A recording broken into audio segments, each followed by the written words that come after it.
Olá, caro aluno, tudo bem? Seja bem-vindo à videoaula do tema Vetores. Ao final de seus estudos, você será capaz de compreender o conceito de vetor, sua representação geométrica e analítica. Também vai entender como operar vetores entre si e com escalares, e como calcular o ângulo entre vetores. Vamos lá? Um dos elementos mais importantes para o estudo da álgebra linear são os vetores. Com esses elementos, é possível estudar grandezas associadas a diferentes variáveis de estudo, como elementos de força, de aceleração, no plano ou no espaço. Em álgebra, vetores são importantes para o estudo de elementos como as matrizes e os determinantes. Mas afinal, o que é um vetor? Você já deve ter ouvido falar, por exemplo, que o mosquito Aedes aegypti é o vetor de doenças como a dengue e zika vírus, certo? Nesse caso, o mosquito transporta os vírus de um lugar para outro, contaminando as pessoas. Portanto, um vetor pode ser definido como o elemento que representa o transporte de uma determinada variável entre dois pontos. Todos os vetores possuem três características. Eles têm uma direção, um sentido e uma certa intensidade, que é expressa por um valor numérico real.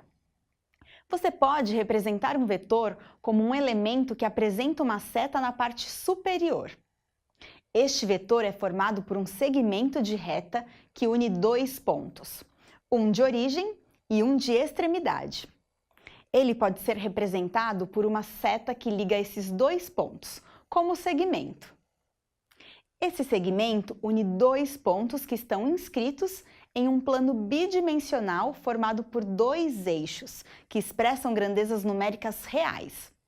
Portanto, esse segmento está em um plano R2. Os pontos de origem A e de extremidade M possuem as suas próprias coordenadas. Por exemplo, o ponto A pode estar horizontalmente a 2 unidades de distância da origem e verticalmente a 3 unidades. Logo, ele pode ser descrito como as coordenadas 2 e 3. Quando um vetor está inscrito em um espaço formado por 3 eixos, está em um espaço R3, e suas coordenadas serão triplas. 2 ou mais vetores são paralelos quando o ângulo entre eles é igual a zero ou a 180 graus. Quando o ângulo é igual a zero, eles possuem o mesmo sentido e direção. Quando o ângulo é igual a 180 graus, os vetores são paralelos, porém opostos. 2 ou mais vetores são ortogonais entre si quando são perpendiculares um ao outro, ou seja, quando o ângulo entre eles é igual a 90 graus ou a 270 graus. Para entendermos o cálculo do ângulo entre vetores, precisamos primeiro saber como efetuar a operação de um produto escalar. Essa operação é dada pela soma dos produtos das coordenadas de dois vetores. Por exemplo, suponha que um vetor V tem as coordenadas 10 e 5. Já o vetor Q tem as coordenadas 6 e 3. O produto escalar é resultado da multiplicação das coordenadas do vetor V pelas coordenadas do vetor Q, nesse caso, equivalente a 75.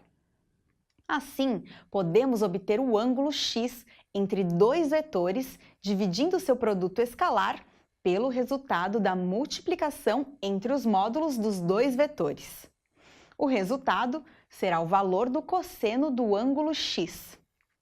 Os vetores podem ser operados entre si por meio de operações de adição, subtração e de multiplicação, divisão, entre vetores ou entre um vetor e um valor numérico.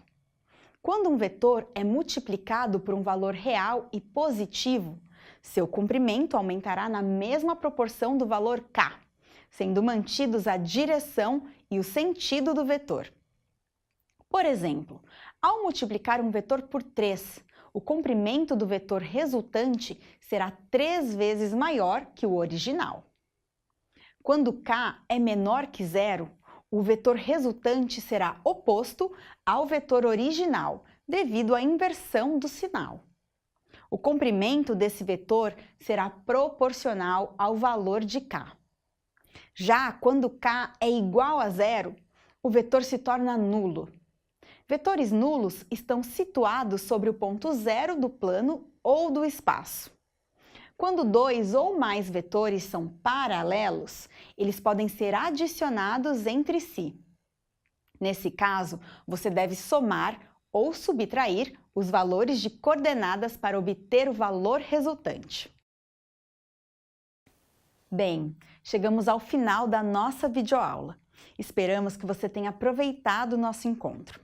Lembre-se de que os vetores são um dos elementos mais importantes da álgebra linear e que, por meio deles, é possível estudar grandezas associadas a diferentes variáveis de estudo.